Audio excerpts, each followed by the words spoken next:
வந்திருக்கக்கூடிய மீடியா பத்திரிகை நண்பர்கள், அப்புறம் எங்களை வாழ்த்த வந்த Tiruppur Subramanian sir, Nasser sir, Udhayakumar sir, Ponram sir, Siva sir, Veera sir, Ezhil sir, எல்லாருக்குமே ரொம்ப நன்றி.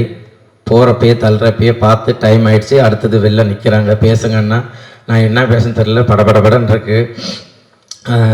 ரொம்ப ஹாப்பியாக இருக்குது இந்த மூமெண்ட். என்ன அப்படின்னா, இதே சாலை கிராமத்தில் பிரசாத் ஸ்டுடியோ ஆப்போசிட்டில் வாட்டர் வாஷில் வண்டி கழுவிட்டு இருந்தேன் நான். இன்றைக்கி இந்த இடத்துல நம்மளோட படத்தோட ஆடியோ லான்ச் இருக்குது. அது ரொம்ப ரொம்ப சந்தோஷம், ஹாப்பியாக இருக்குது. தேங்க்யூ. என்னுடைய நண்பர் உதயராஜ், மோகன், என் ஃப்ரெண்ட்ஸ்லாம் இங்கே வந்திருக்காங்கன்னு தெரில. உதயா, மோகன் இவங்கெல்லாம் இல்லைன்னா எனக்கு இப்படி ஒரு மேடை கண்டிப்பாக கிடச்சிருக்காது. ஏன்னா வாட்டர் வாஷில் வண்டி கழுவிட்டு இருந்தப்போ சும்மா அப்படி பைக் விடுறதுக்கு வருவார் உதயா. அப்போது மூஞ்சி காமெடியாக இருக்குது, எதாவது ட்ரை பண்ணலான்னு சொல்லிட்டு கலக் போதியாரில் எனக்கு வாய்ப்பு வாங்கி கொடுத்து இவ்வளோ தூரம் நான் வந்தேன். அதுக்கு மிகப்பெரிய நன்றி உதயா, மோகன், தேங்க்யூ ஸோ மச். நீங்கள் இல்லைன்னா இப்படி ஒரு மேடை எனக்கு கிடச்சிருக்காது. அதே போல் நான் எங்கேயுமே என்னுடைய அம்மா, மனைவி யாரையுமே ஒரு படத்துக்காக நான் வெளியில் கூப்பிட்டு வந்ததில்லை. முதல் முறையாக எங்கள் அம்மா, எங்கள் அண்ணன், என் மனைவி, என்னுடைய மகள் மகாராணி அவங்கள நான் வர வச்சுருக்கேன். சொன்னாங்க இல்லையா ஃபேமிலி எல்லாமே ஃபேமிலினாங்களா, அந்த ஃபேமிலியில் என் ஃபேமிலி இருக்கணுன்றதுக்காக என்னுடைய ஃபேமிலி எல்லாம் கூப்பிட்டு வந்திருக்கேன். எனக்காக நண்பர்கள் சபு, ஜன்னு, பிரஜன், என் ஊருக்கு 2 உதாரி டைரக்ஷன், ப்ரொடியூசர் எல்லாருமே எனக்காக வந்துருங்க. அதை தாண்டி மதன் சொல்லிட்டு என்னுடைய நண்பர் துபாயில் இருக்கார். நேற்று நைட்டு கால் பண்ணி நாளைக்கு என்னோட ஆடியோ லான்ச்சுன்னு சொன்ன உடனே காலைல 2:45 ஃப்ளைட்டை போட்டு எனக்காக இங்கே வந்ததுக்கு ரொம்ப நன்றி. அதே போல் என்னுடைய இப்போ நான் ரொம்ப பழகிறது லெஸ்கோ ஹாலிடேஸ் என்னுடைய நண்பர்கள் அவங்க தான். அதே போல் என்ன டைரக்டர் செல்வா, டைமண்ட் தோனி பட டைரக்டர், இன்னும் நிறைய பேர் எங்களுக்காக வந்திருக்கீங்க. மஞ்சு சார், எனக்கு இந்த இடத்துக்கு வாய்ப்பு கொடுத்த மாரியண்ணா, தேங்க்யூ அண்ணா. நீங்கள் கால் பண்ணி இப்படி ஒரு கதை இருக்குது, நீங்கள் கேளுங்க, பிடிக்குன்னு சொன்னீங்க, ரொம்ப நன்றி. அப்புறம் என் கூட என்னை ஒரு தம்பி போல் சார் சொன்ன என்னை பார்த்துக்கிட்டு தினாண்ணா எங்கே உட்காந்துருக்கீங்க. தினா, தேங்க்யூ ஸோ மச்ண்ணா. என்னை நீங்கள் கூட என்னுடைய மேக்கப் மேன் அண்ணா கூடயே நீங்கள் எப்படி இருக்கணும் அப்படி இருக்கணும் சார் எல்லாமே பார்த்துக்கிறது. தம்பி பாலா, இன்னும் நிறைய பேர், எல்லாருக்குமே நன்றி சொல்லிக்கிட்டே இருக்கலாம். தேங்க்யூ. இந்த படத்தில் ஒர்க் பண்ண இந்திரன், திடீன், அஸ்வின், இவங்க எல்லாருக்கூடையும் ஒர்க் பண்ணது ரொம்ப ஹாப்பி. எல்லாருமே சகஜமாக ஜாலியாக எல்லாருமே பழகிட்டு ரொம்ப ஹாப்பியாக பேசிப்போம்.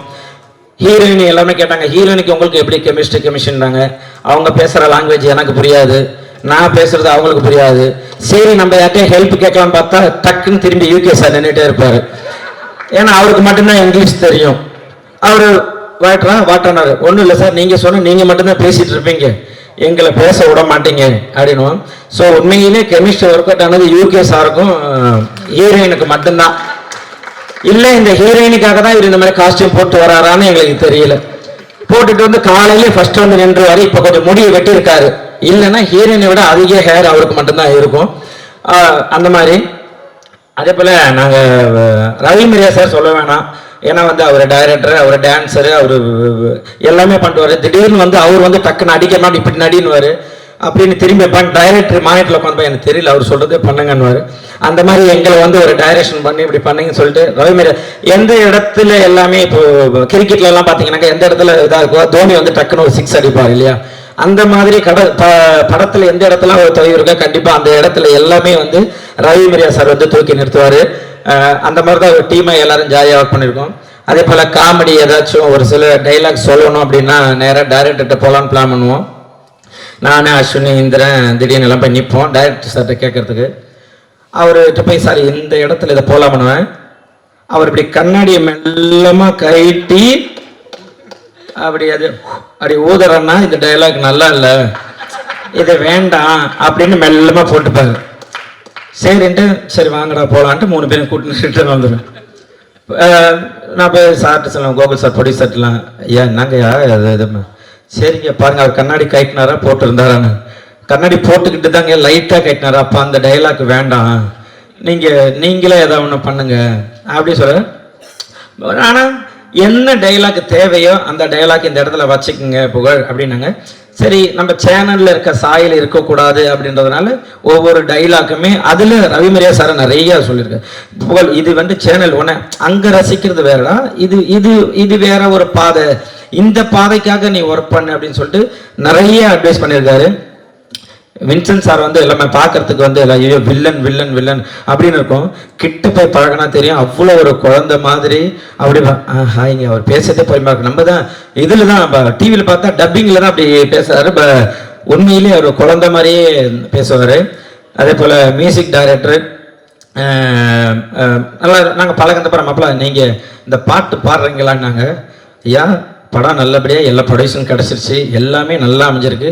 நான் பாடினா கேட்க மாட்டாங்க, புரிஞ்சுங்க. இல்லை நீங்கள் பாடுங்க சொல்லி வற்புறுத்தி இந்த பாட்டில் ஒரு லைன் பாட வச்சார். ரொம்ப ரொம்ப ஹாப்பி, ரொம்ப சந்தோஷம். அதே போல் விஜய் கீழே உட்காந்துங்க. விஜய் இந்த படத்தில் நடிச்சிருக்காரு, சூப்பர். ஆல்ரெடி எங்களோட ஜூ கீப்பரில் பண்ணியிருக்காரு. இந்த படத்தில் ஒர்க் பண்ண அத்தனை பேருமே அவ்வளோ அழகாக ஒரு படம் நல்லபடியாக மக்கள்கிட்ட போய் சேரணும். நல்ல மெசேஜ், நல்ல எமோஷனல், ரொமான்ஸ் எல்லாமே இருக்குது. இந்த படம் ஒரு நல்ல படத்தை, ஏன்னா அவங்கள்ட்ட என்கிட்ட சொன்னப்போ லக்ஷ்மி மூவி மேக்கர்ஸ் நாங்கள் 26 படம் பண்ணியிருக்காங்க, எல்லாமே பெரிய ஹிட்டான படம். அவங்க 27வது படம் நம்ம இது பண்ணியிருக்காங்க. ஸோ இந்த படத்துக்காக கண்டிப்பாக நம்ம உழைக்கணும். இந்த படம் மக்கள்கிட்ட நல்லபடியாக போய் சேரணும். ஏன்னா அவங்க கேட்குற ஒவ்வொரு ஸ்டோரியுமே ஒரு மெசேஜ் இருக்கணும், ஒரு ஃபேமிலியான ஒரு கதையை தான் சூஸ் பண்ணுவாங்க. அப்படி கிடைச்ச ஒரு படம் தான் எனக்கு இந்த 4 Idiots. இந்த படம் கண்டிப்பாக மக்கள் மத்தியில் ஒரு நல்ல பேர், நல்லபடியாக போய் சேரும் அப்படின்னு நான் நம்புகிறேன். அதே போல் இந்த சாங்கை எடுத்துகிட்டேன் ஏபி இன்டர்நேஷ்னல், அவங்களுக்கு ரொம்ப தேங்க்யூ ஸோ மச். இந்த படத்தில் ஒர்க் பண்ண ப்ரொடக்ஷன் ஆகட்டும், அங்கே ஒர்க் பண்ணுற ஆகட்டும், ஒரு லைட்மேன் ஆகட்டும், எல்லாருக்குமே ரொம்ப ரொம்ப நன்றி. ஏன்னா எல்லாருமே படத்துக்காக உழைக்கிறது எல்லாமே என்னென்னா இந்த படம் நல்லபடியாக மக்கள்கிட்ட போய் சேரணும், நல்ல கருத்தை நம்ம எடுத்திருக்கோம், இது போய் சேரணும். இந்த மாதிரி சின்ன சின்ன படங்களுக்கு நீங்கள் எல்லாருமே வாய்ப்பு கொடுக்கணும். இங்கே வந்திருக்க கேமராமேன்ஸ், நீங்கள் தான் பத்திரிகையாளர்கள், நீங்கள் தான் இந்த படத்தை எடுத்து போய் சேர்க்கணும். என்ன தான் நாங்கள் நல்லபடியாக உழைச்சி இது பண்ணினா கூட எல்லாருமே நிழலுக்காக மரத்தை தேடி போவோம். ஆனால் அந்த மரம் வெயில் நிற்கிறது யாரும் தெரியாது. அந்த மாதிரி தான் நீங்கள் எல்லாருமே எங்களுக்காக உழைச்சிட்டு இருக்கீங்க. நீங்கள் எல்லாருமே இந்த படத்தை நல்லபடியாக மக்கள்கிட்ட சேருங்க. இந்த படம் நல்லபடியாக வந்திருக்கு அப்படின்ற ஒரு நம்பிக்கையோடு இது பண்ணுறேன். இங்கே வாழ்த்து வந்த எல்லாருக்குமே ரொம்ப நன்றி, ரொம்ப ரொம்ப நன்றி. அதிகமாக பேசிட்டுனான்னு தெரில, தேங்க்யூ. யாரையாச்சும் விட்டுருந்தேன்னா மன்னிக்கணும். ஏன்னா எனக்கு திடீர்னு நிறைய பேர் எனக்கு படப்படன்னு ஆகி போச்சு. நான் நிறைய பேசுவேன் இந்த மைக் இருந்ததுன்னா, பட் இப்போ ரொம்ப பயமாக இருக்குது. யாரையா விட்டுருந்தா மன்னிச்சுங்க. கண்டிப்பாக இந்த படம் உங்களுக்கு ஒரு நல்ல மெசேஜ் கொடுக்கும். Thank you, love you so much மக்களே, நன்றி. மனமார்ந்த அன்பு கலந்த வணக்கங்கள். உங்கள் பேர் என்னம்மா? காம்பியர் பண்ணாங்க. சுமையா. இந்த 40 வருஷமாக ஒரு நடிகனாக இருந்ததுக்கு இப்போ ஒரு பெரிய சேலஞ்சை வச்சுருக்காங்க. அவங்க நவரசங்களையும் மூஞ்சில் தான் காமிக்காமன்னு நினச்சேன், விரல் நுண்ணியில் வச்சுருக்காரு அப்படின்னாங்க. I'll take this challenge. I'll try to, okay, good. சஜுக்கும் எனக்கும் ரொம்ப நீண்டமான ஒரு உறவு இருக்கு. ஹரி கூட அவர் அசிஸ்டண்ட்டாக ஒர்க் பண்ணும்போது சில நிகழ்ச்சிகள் அவருடைய நண்பர்களுக்குள்ளே பகிர்ந்துட்டு இருப்பார்னு நினைக்கிறேன். அது மைக்கில் சொல்ல முடியாது. இட்ஸ் ஓகே, சொல்லலாம், அவ்வளோ தப்பான ஒரு விஷயம் இல்லை. ரொம்ப கடுமையான உழைப்பாளி. ஹரிக்கு இணையான ஒரு ஃபாஸ்ட் ஏடி. அவருக்கு இந்த படம் கிடைச்சதில் எனக்கு சந்தோஷம். அவர் எனக்கு ஃபோன் பண்ணி, சார் சஜு பேசுகிறேன். சஜுவா சார்? நான் தான் சார். அந்த இன்சிடென்ட் ஞாபகப்படுத்தினார். ஓ சரி ஓகே, என்னடா அப்படின்னு. சார் இந்த மாதிரி என்னுடைய ஆடியோ ரிலீஸ் இருக்குது. ஐயோ நான் வர முடியாதா, இன்றைக்கி எனக்கு ஒரு டப்பிங் இருக்குது. உண்மையாக இன்றைக்கி ஒரு தெலுங்கு படம் நான் டப் பண்ண வேண்டியது, அது அடுத்த வாரம் ரிலீஸு. சரி நான் வரலன்னா, சரி sir please plus me sir அப்படின்னு விட்டார். அப்புறமா கோகுல் யாருக்கு ஃபோன் பண்ண, எங்கே ஃபோன் பண்ணுமோ அங்கே ஃபோன் பண்ணார். ஃபோன் பண்ணி எங்க நீங்கள் எல்எம்எம் படம் இது 12th இருக்குது, நீங்கள் காலையில் அங்கே போயிடுங்க. நான் சொன்னேன், எனக்கு டப்பிங் இருக்கு, நான் எப்படி அதுக்கு போக முடியும்? எல்எம்எம் முரளி சார்க்காக யார்கிட்ட? நான் தானே பேசணும், நான் தானே அவங்க மேனேஜரு, நான் பேசி மாற்றி வைக்கிறேன், நீங்கள் போயிட்டு வாங்கன்னு அவங்க தான் அனுப்பிச்சு வச்சாங்க. With all the blessing Gokul. ஏன்னா எல்எம்எம் முரளி சார் கூட பழகிறவங்க எல்லாருமே அவருக்கு தேவைப்படும் போது எல்லாத்தையும் விட்டுட்டு அவர் பக்கத்தில் நிற்பாங்க. இது வந்து நான் மிகைப்படுத்துற இதுவே கிடையாது. அவ்வளோ ஒரு நல்ல மனசு, அவ்வளோ ஒரு பாசிட்டிவ் எனர்ஜி. எதையுமே ஒரு தோல்வியாவோ ஒரு ஒரு இதுவாகவே எப்போ பார்த்தாலும் சிரிச்சுக்கிட்டு தான் பேசுவார். அந்த மாதிரி முதலாளிகள் இல்லாதது இன்னைக்கு வந்து ஒரு பெரிய ஒரு முதலாளிக்கு என்னென்ன ஒரு லட்சணங்கள் வேண்டுமோ அத்தனையும் உண்டு அவர்கிட்ட. கண்டிப்பும் உண்டு, பரந்த மனதும் உண்டு, ஹெல்ப் பண்ற குணமும் உண்டு. வெறும் வியாபாரம் மட்டும் இல்ல, சரி விட்டு கொடுக்கிற குணமும் எல்லாம் அவர்கிட்ட இருந்துச்சு. அவருடைய பிள்ளைகள் எனக்கு முன்னால வளர்ந்தவங்க, அவங்கெல்லாம் இதை பண்றாங்கன்னும் போது நான் கண்டிப்பா வந்து தான் ஆகணும். இதுல ரொம்ப ரொம்ப முக்கியமா பாராட்டப்பட வேண்டியது வந்து இந்த மேடைக்கு வந்த பிறகுதான் தெரியுது, இங்க வந்து இதுக்கு ஒரு முக்கிய காரணமாக திருப்பூர் சுப்பிரமணியம் அவர்கள் இருக்கிறார்கள். ஏன்னா அவருக்கும் தயாரிப்புக்கும் வந்து சம்பந்தமே கிடையாது. சைனா இந்தியா மாதிரி அது இண்டஸ்ட்ரி ஃபுல்லா தெரியும். ஆனால் அவர் ஒரு திறனை கண்டுபிடிச்சு அதை வந்து ஒரு ப்ரொடியூசர் கிட்ட அறிமுகப்படுத்தி அதை வந்து வெற்றி அடைகிற அளவுக்கு, அது யாரோ சொன்னாங்க அவர் வெற்றி அடையவும் செஞ்சிருவாருன்னு. ஸோ இந்த அளவுக்கு நீங்க உங்களுடைய ஆதரவை வந்து ஒரு புதிய திறமைக்கு கொடுத்ததுக்கு என்னுடைய தனிப்பட்ட நன்றியும் மரியாதை. இந்த தொடர்பு அப்படியே நீங்க வந்து, ஏன்னா உங்களுக்கு தெரியும் எந்த டைரக்டர் வெற்றி பெறுவாரு வெற்றி பெற மாட்டார்னு, கண்டுபிடிச்சு நீங்க அனுப்புங்க, நாங்கெல்லாம் ஏத்துக்கிறோம். மற்றபடி தொடர்ந்து அனுப்புங்க. இன்னைக்கு நிறைய வர்ற படங்களை, நேற்று ஒரு படம் பார்த்தேன், போக்கின்னு ஒரு படம். இந்த படங்களை பார்க்கும் போதெல்லாம் எனக்கு வந்து ஒரு 10 வயசு கம்மியாகிற மாதிரியே தெரியுது. ஏன்னா இந்த யூத் கிட்ட இருந்து வர்ற இந்த இளம் நடிகர்கள் இயக்குநர்கள் கிட்ட இருந்த ஒரு விஷயம் ரொம்ப உற்சாகமா இருக்கு. ரொம்ப அதே மாதிரி தான் இந்த படமும் இருக்கு. 4 Idiots, 3 Idiots என்று ஒரு மாபெரும் படம் வந்துச்சு.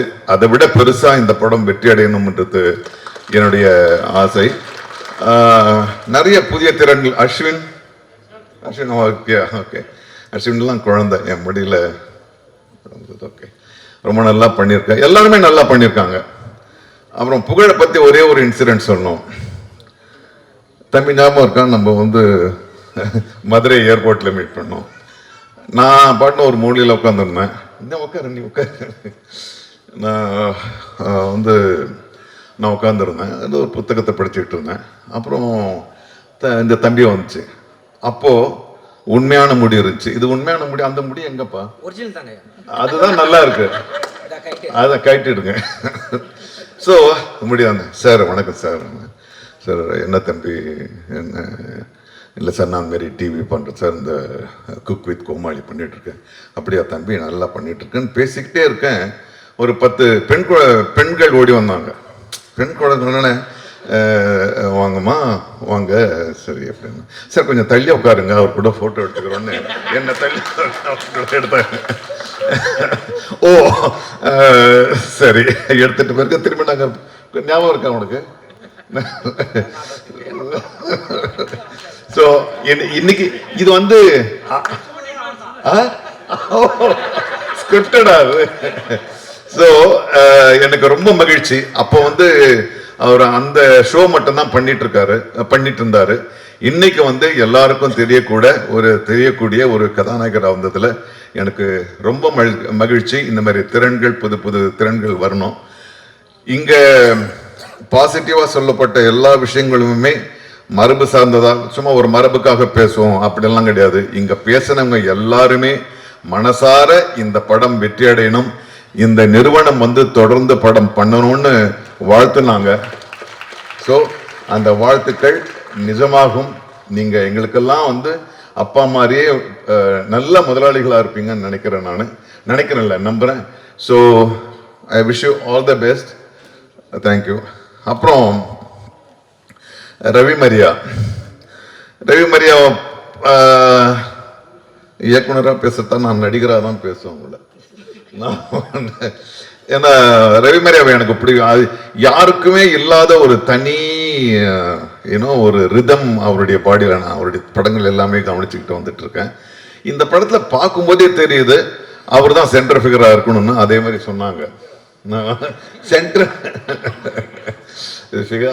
ஓகே. So happy.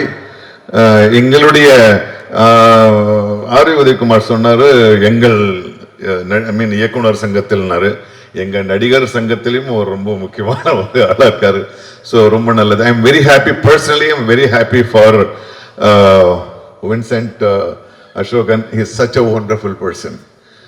நான் அவர் கூட நிறைய பழகியிருக்கோம்னு சொல்லலாம். நிறைய இடம் நம்ம ஏர்போர்ட்டில் தான் சந்திச்சிருக்கோம். You're a wonderful person. I am so happy that you are getting this break. So வாழ்த்துக்கள். அன்பு வெற்றியாக மீட்டும். நன்றி. ஆக்சுவலாக நான் ஜீபவாரியும் ஏன்னா பொதுவாக இந்த தேட்டருக்கு வந்த உடனே நான் முதலே சொன்னேன், இந்த பாப்பாவை கொஞ்சம் கம்மியாக பேச சொல்லுங்க.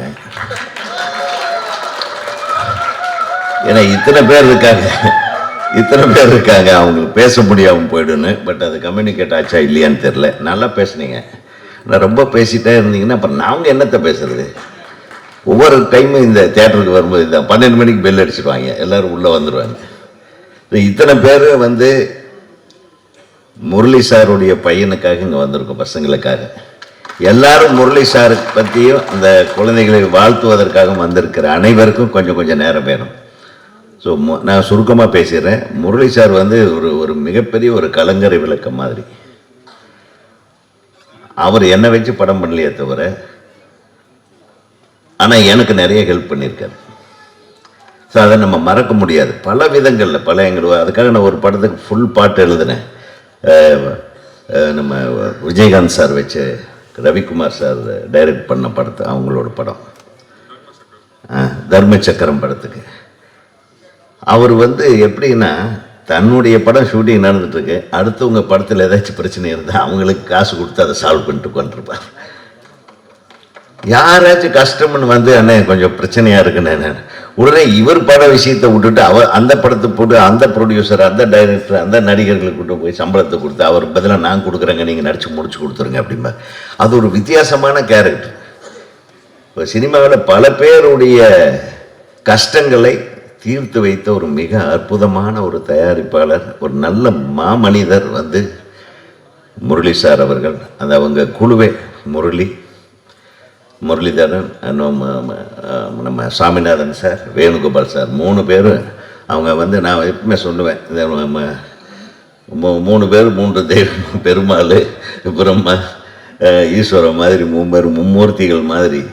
ரொம்ப they are very very humble and honest. யார் போனாலும் அங்கே மார்னிங் ஒரு 11 மணிக்கு ஒரு டிஃபன் கிடைக்கும், ஒரு மத்தியானம் ஒரு 4 மணிக்கு அவங்க ஆஃபீஸில் டிஃபன் கிடைக்கும். இந்த மாதிரி கொடுத்தும் அடுத்தவங்களை சிரிக்க வைத்தும் அடுத்தவங்களை வந்து சந்தோஷப்படுத்தியுமே மிகப்பெரிய வெற்றிகளை கண்டவர்கள் முரளி சாரன்கோ. ஸோ அந்த பசங்க 2 பேரும் படம் எடுத்திருக்காங்க. நீ மிகச்சிறப்பான படமாக இது வந்திருக்குன்னு நினைக்கிறேன். ஏன்னா ரொம்ப கிளாமரஸாக இருந்தது. பக்கத்திலே ஹீரோயின் வேறு உட்காந்துருந்தாங்க. 2-3 தடவை பேரை கேட்டேன். ஏன்னா பேரை சொல்லணும்ல, அப்போ தானே மரியாதை. பிரக்ஞா அப்புறம் நயனன்னு சொல்லியிருக்கேன் நாங்கள். அது எதுவுமே பிரச்சனை வந்துடும். அப்புறம் இல்லை குட்டி நயனன்னு சொன்னாங்க. பட் எனிவே நீங்கள் பிரமாதமாக டான்ஸ் ஆடி இருக்கீங்க. உங்கள் பாடி லாங்குவேஜ், உங்கள் பேசுகிற லாங்குவேஜ் 2மே நல்லா இருக்குது. அது மட்டும் இல்லை, நம்ம பெரிய ஜாக்பாட் அடிச்சிருக்கு நம்ம புகழுக்கு.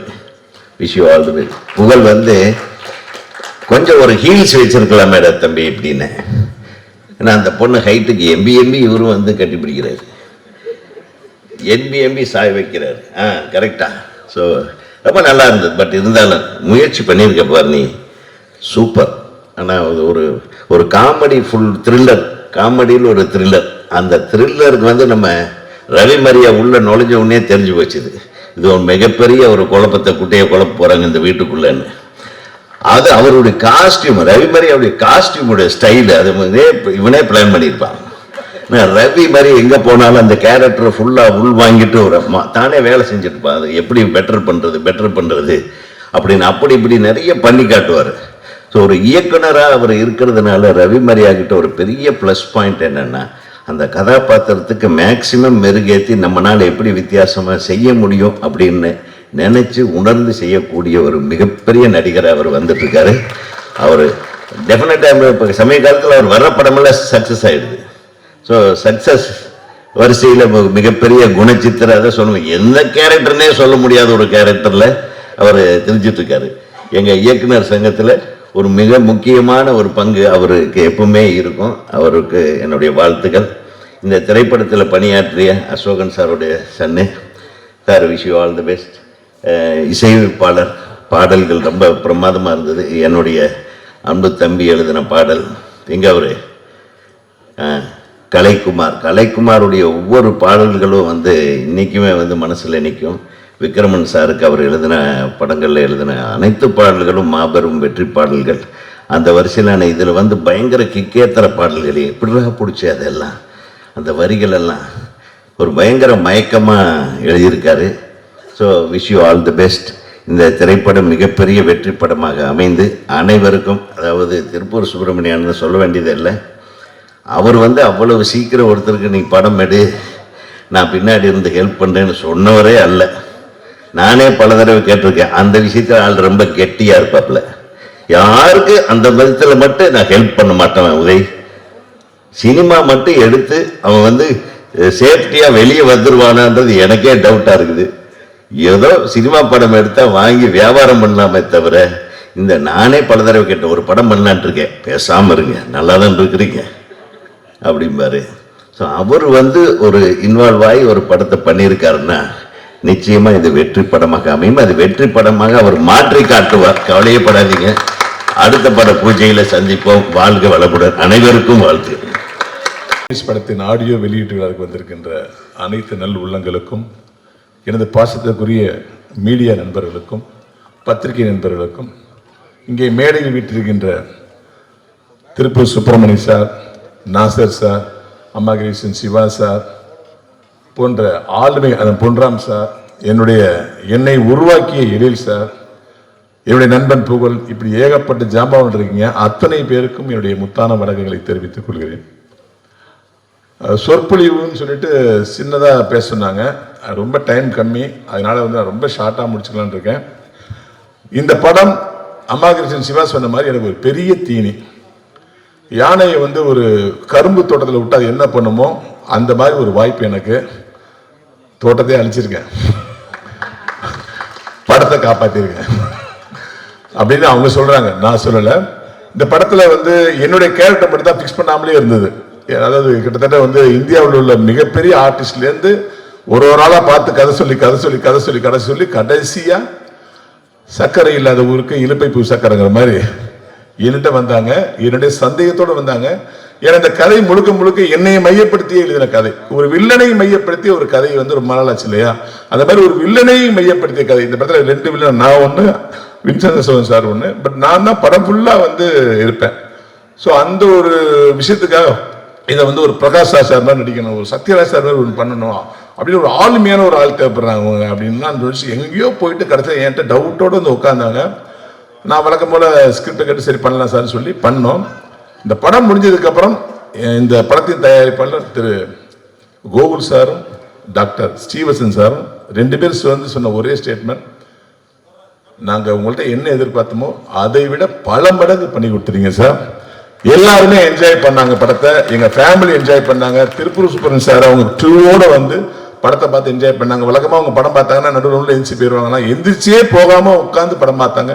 அந்த அளவுக்கு ஒரு மிகப்பெரிய ஒரு விஷயத்த பண்ணீங்க சார், ரொம்ப நன்றி அப்படின்னாங்க. ஒரு நடிகனுக்கு ஒரு ப்ரொடியூசர் வாயால கேட்குற பெரிய அவார்டு இதுதான். அந்த நேரத்தில் இந்த வாய்ப்பை கொடுத்த என்னுடைய தயாரிப்பாளர் திரு கோகுலம் அவர்களுக்கும் திரு டாக்டர் ஸ்ரீவசன் அவர்களுக்கும் என்னுடைய மனமார்ந்த நன்றியை தெரிவிச்சுக்கிறேன். இந்த வாய்ப்பு எனக்கு கிடைத்தால் கூட என்னுடைய கேரக்டரை ஒவ்வொரு டிசைனாக செதுக்கி எழுதின இந்த படத்தின் இயக்குனர் பல ஆண்டுகளாக முயற்சித்து முடியாமல் போய் விரக்தியின் விளிம்பே போனவர் திருப்பூர் சுப்பிரமணியம் சாரால இந்த படத்துல ஒரு இயக்குனராக இருக்காரு. அவருடைய ஆசை என்னென்னலாம் இருக்கணும், அவர் ஃபேஸே பார்த்து நான் பண்ணுவேன். அவர் சொல்லுவார், சார் நீங்க முன்னாடி பண்ணங்கள் படம் வேற, எழில் சார் படங்கள்லாம் பண்ணிருக்கீங்க, அது வேற சார், இது வேற சார், இது ஏன் படம் சார், ஏன் படம் சார் சொல்லிட்டே இருப்பார். ஸோ அவர் அப்சர்வ் பண்ணி அவர் என்ன சொன்னாரோ அதைத்தான் நான் செஞ்சிருக்கேன். அதுதான் நீங்க ஸ்கிரீன்ல பார்த்துருக்கீங்க. ஒரு இடத்துல சொன்னாரு, இந்த படத்துல ஒரு 5 நிமிஷம் ஒரு டான்ஸ் சீக்வன்ஸ் வரும் சார். நான் வந்து இந்த ஸ்கிரீன் பே எழுதும் போது வில்லன் ஆடுகிறார், நாயகர் 4 பேரும் தப்பிக்க முயற்சி பண்ணுகிறார்கள் அப்படின்னு ஒரு சீன் எழுதினேன் சார். உண்மையே எழுதும் போது எந்த வில்லன் வந்து ஆட போறான், சரி எழுதி வைப்போம் அப்படிதான் எழுதினேன் சார். ஆனா உண்மையிலே சொல்றேன் சார், இது ஒரு டான்ஸ் மாஸ்டர் பண்ணியிருந்தா கூட இப்படி பண்ணிருக்க முடியாது சார். அவ்வளவு அற்புதம் பண்ணீங்க சார், ரொம்ப நன்றி சார். இந்த சீன் வந்து குழந்தைய வந்து கைத்தட்டி மகிழ்வாங்க சார், அவ்வளவு சந்தோஷப்பட்டாரு. நான் எப்பயுமே கண்ணாடியை பார்த்து டான்ஸ் ஆடுவேன், மிமிக்ரி பண்ணிட்டே இருப்பேன், யாராவது பாடிட்டே இருப்பேன், பழைய பாட்டை பாடுவேன், புது பாட்டை பாடுவேன், ட்ரெண்ட் பாட்டை பாடுவேன், ஏதாவது பண்ணிட்டே இருப்பேன். என்கிட்ட கார்ல வரவங்களாம் என்னத்தையும் மிக்ஸ் பண்ணி பண்ணிட்டே இருக்காருப்பாங்க. என்னன்னா இது எல்லாமே ஒரு பயிற்சி. என்றால் ஒரு நாள் இயக்குனர் இந்த மாதிரி விஷயத்தை கொண்டு வருவாங்க, அதை நம்ம வந்து பூர்த்தி பண்ணுறதுக்காக நான் எப்பயுமே ப்ராக்டிஸ்லேயே இருப்பேன். அதே மாதிரி தான் டான்ஸும். என்னை வந்து மிகப்பெரிய ஒரு டான்ஸ் ஆட வச்சது என்னுடைய எழில் சார். இது நீங்க தேசிய ராஜா படம் பார்த்திருப்பீங்க, கண்ணம் ஸ்டைலுக்கு நான் என்ன ஆடி இருப்பேன். அதுக்கப்புறம் என்னை மிக சிறப்பாக ஆட வச்சது இவர் தான். இந்த படத்துக்கு அப்புறம் எனக்கு டான்ஸ் ஆடுற மாதிரி நிறைய வந்துடும். இந்த நேரத்தில் இயக்குனர் சஜு அவர்களுக்கு என்னுடைய மனமார்ந்த நன்றி. இந்த படத்துடைய வசனகர்த்தா டிராவன்சி சரவணன் சார் என்னுடைய நெருங்கிய நண்பர்.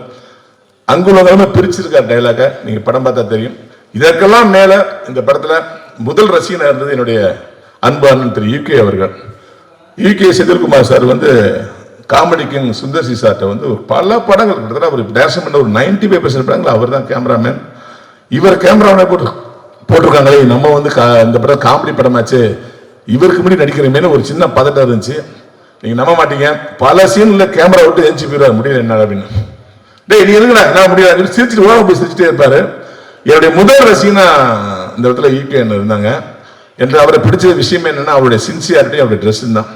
அவர் ட்ரெஸ்ஸை பார்த்துருக்கீங்களா? பார்த்துருக்கீங்களா? ஏன் சார் இந்த ட்ரெஸ்ஸை போறீங்க, கஷ்டப்பட்டு வாங்குறீங்கன்னா? இல்லை சார் தலைவா, மெட்ராஸ்ல வந்து வருஷத்துக்கு 20 நானே பர்ச்சேஸ் பண்ணி விரும்பாரு.